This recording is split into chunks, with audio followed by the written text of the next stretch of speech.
Okay, so this is our little RGT crawler. It's been named Little Red. We've had it a while, we've used it a little bit. I think this vehicle's got a lot more potential. I think we can get a lot more capable vehicle out of it. It's got all the good bones, but it needs a little bit of work. So basically going to strip it down to pieces and start showing you what we're going to do to it, piece by piece by piece, so it won't look like this again. Okay, what I've done is I've removed the bumpers and everything to make it a lot easier to see what's going on. Got rid of all the wiring and that out of the way. So what you can see is the shocks were located from there to there. Now what we've done is it's caused the body to flex tremendously in the center. So what we've done is we've relocated the pins to the outside, and we've made a small little plastic bracket. Used to be located there, and now this little plastic bracket moves it outside and holds the shock in place. Okay, what we've also done is I also added, besides the speed control, I also added a cooling fan, because this motor does get quite warm, especially when you're crawling continuously for quite a while. Front suspension, we're going to start working on that now. I've got to figure out how to do the shocks on this side. If you look straight down, it almost lines up with that hole down there, so I might need to make a small standoff for that. Probably cut it out of the same little piece of plastic. I found a chassis, don't know what it is, but basically if you take the shock, I'm looking at this strip here to cut out and use. It is a 100% perfect fit for the bottom of the shock. So I'm going to cut two of those out, and then I'm thinking of attaching them on this bolt here and maybe stick them out at a bit of an angle that way. Yeah, see how it goes. I'll make them and then show you what it looks like. You can see the little brackets I've made, so pretty much that's what they look like. And if you turn it, so the plan is there is that that hole there gets screwed on there, and then the shock absorber goes in between there and gets bolted in there, and done. So I'm going to make them up and then I'm going to put them on. I'm going to try my best to explain this next part. Two simple things that I saw.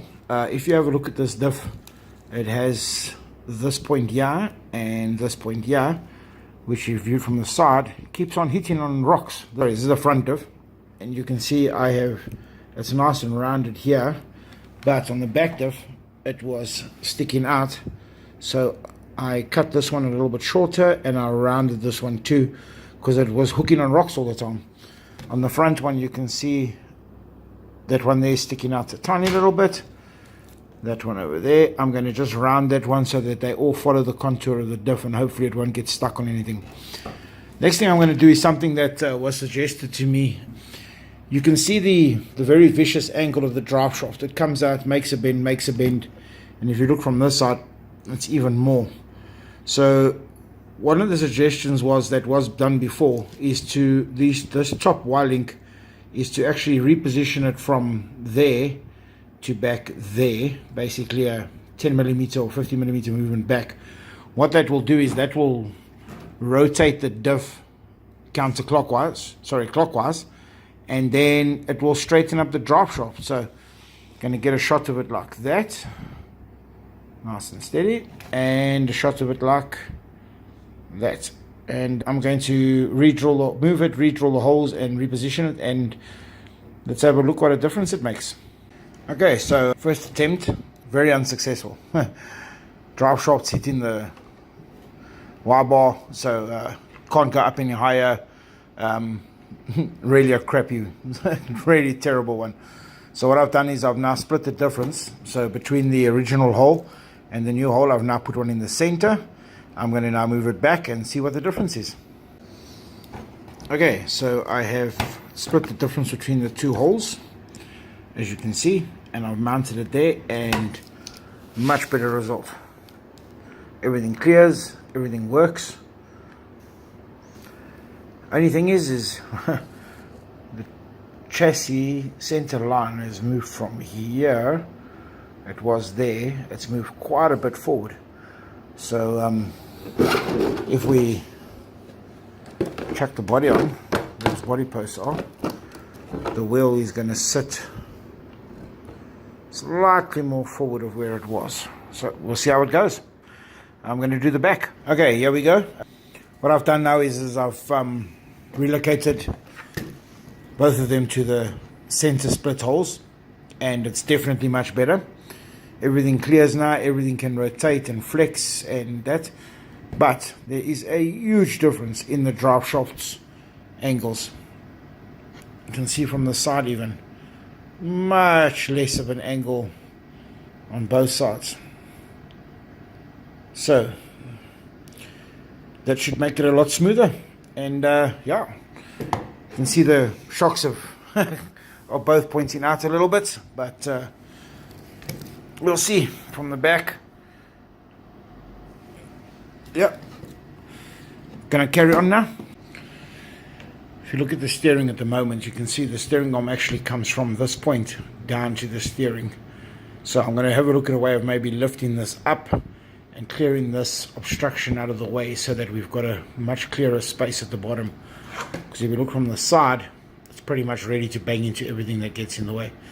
I've tried pushing the servo up. I do have space on top, so I can take it apart and have another look at it. Okay, so first idea I've had is try and get the servo further back. So those are the original holes there. Sorry, those are the original holes there, there, and there. I've moved everything forward 10mm and re-drilled them. That is going to push the servo 10mm further back into the chassis, like that. I'm just going to have to trim off the excess on the back of it. That will give me, it will still provide protection to the front, but I am going to put a little, I haven't ground these off yet because I'm thinking of maybe just putting a small little plastic bumper up also to help it bump against obstacles. Yeah, we'll see how it goes. I'm going to trim it up and put it on and then remount the servo. I've had a look at the steering linkage on the side here, and pretty much it's 2 ball joints with a very long small screw. So I'm thinking I could probably put spaces in between them if I can get a longer screw and move the steering arm up so that the steering arm will then connect to the servo and I can take up the space in between them with a longer screw. I'm going to try that, put it all together and then check it again. Okay, so this is what I've come up with so far. Okay, so if you have a look what I've done, I've just screwed everything together loosely, whatever. Adjusted so we've moved the plate back a bit. I've also raised the servo up 1 hole. I'm going to have to make some sort of longer mount because I don't think 2 holes is enough. But even on maximum flex, the servo is not touching anything. It's all clear all the way up to the top. And now the steering links are also now both level, which is really good. I've cut the servo horn shorter, and yeah, pretty much everything misses that it needs to, and got the servo tester hooked up. You can see it turns all the way to lock. There it touches, and turns all the way to lock. There it touches, and it is very, very smooth. So yeah, I'm really happy with that. I think that's going to make a huge improvement to the steering and the bump steer, because now everything is a lot more stable. Everything's a lot more rigid. No more play, no more movements, because everything's acting in linear lines. I think linear is the right word. So nothing's moving at different angles to each other. So that's fantastic. We're really, really happy with that result. And yeah, that's it for now. We'll have to make some more servo mounts, some bigger ones. Okay, for a change, Jay's here. Hello, Jay. What? Hello. What's today? It's Thursday. What's the work? No, it's not. It's Wednesday, actually. Okay, so yeah, we're still busy with the steering and everything, but we got started on weighting the wheels. What I've done is I've actually taken normal solder wire, the thick one, and I've wrapped 2 runs of solder wire around the rim. We're trying to add not too much weight like we did last time, try and get it a bit more balanced. The rim weighs 17 grams with no wire. Once you put the wire on, wait, you always got to switch the scale on. Clickety click. I love a scale. So lightweight, it weighs nothing. It now weighs 64. So we worked out 48. No, it's 46 or 45. 40 something, yeah. 40. We're not good at maths, are we? Yeah, Yeah, well, it weighs more. What did it weigh before though? It weighed less than this before, now it weighs more. So we've added weight. Yes. Yes, we succeeded, Joe. Goal achieved. We're busy with some more stuff, and we'll, yeah, I'm just doing it stage by stage.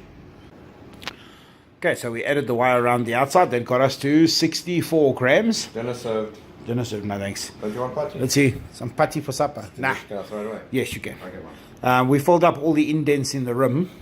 If you have a look at the indents in the rim, can't see it on that one. Anyway, there were indents in the rim. We filled it up with putty now, and we've now added. They're now 72 grams, and then we're going to add the weights to the inside of the rim, and to get us up to our goal Of a bajillion. of a bajillion grams per square centimeter of Newton mass fart gas. Okay, I'm going to end it off there for now. I cut up other body mounts and Q bonded them, body mount servo mounts, and Q bonded them onto these ones to make super long ones either side. Q bonded the sides, and I Q bonded the back as well. And yeah, it's actually very stable. The whole diff moves if you try and move the servo, so that's pretty cool. I'm happy with that. We've also glued these weights on the back on the outside of the dips.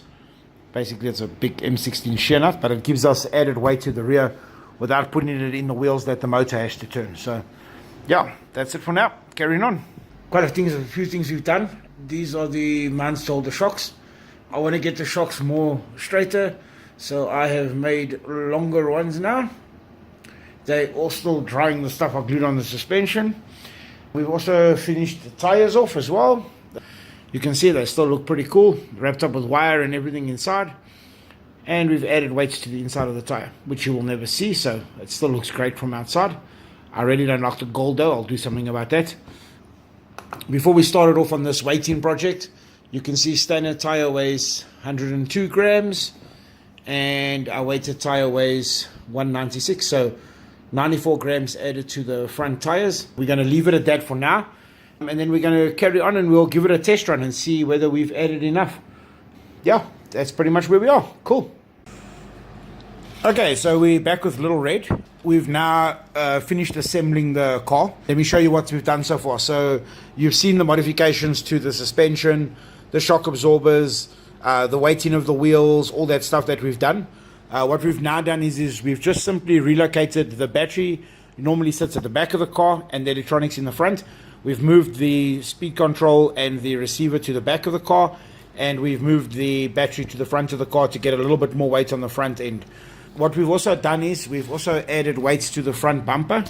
You can't see it because I wanted to hide it away because it looks cool. But literally we added nuts and bolts inside the bumper in the hollow in the cavity, and then we filled it up with a glue gun and basically sealed it all up and painted it black so that it looks quite neat. The amounts that we actually added, the recommended weight was to add around about 100 to 120 grams per bumper. We added 105 grams per bumper, so I'm quite happy with that.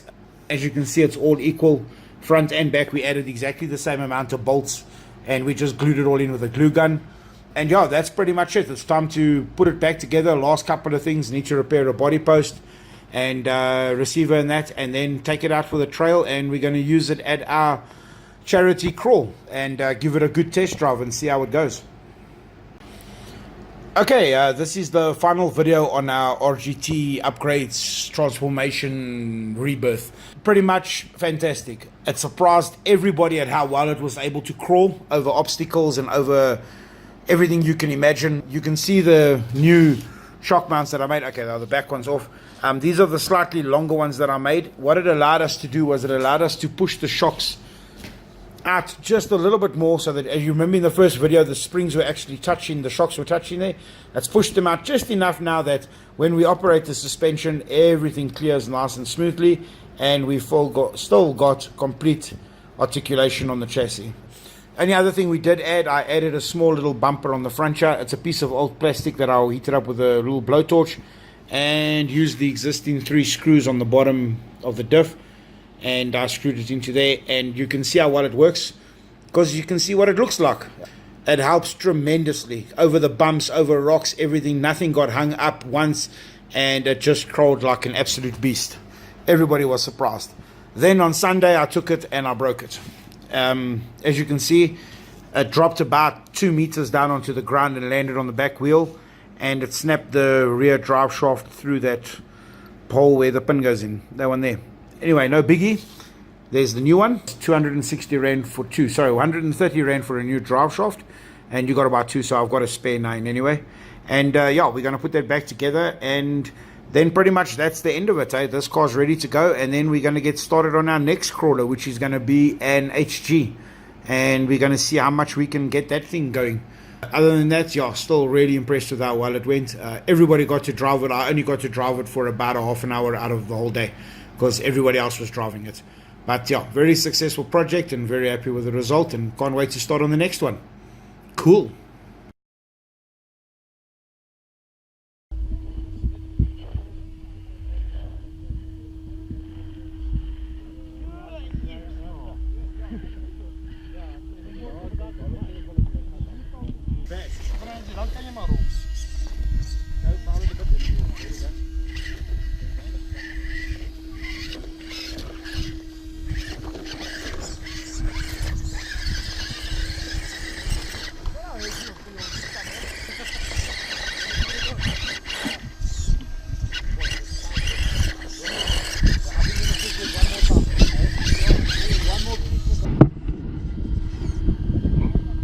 This thing the Red Devil.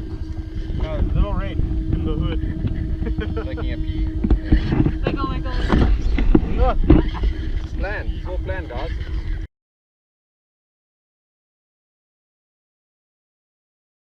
Thanks for watching. If you enjoyed our video, give us a thumbs up, like button. Then you need to push the subscribe button, which is located down there. This area. Once you've hit this area, hit the bell right next to it. They'll let you know when we throw a new video up onto the YouTube. In the description below, you'll find our Facebook, Instagram, and Twitter. That's us. We are there. Okay. There we go. Thank you.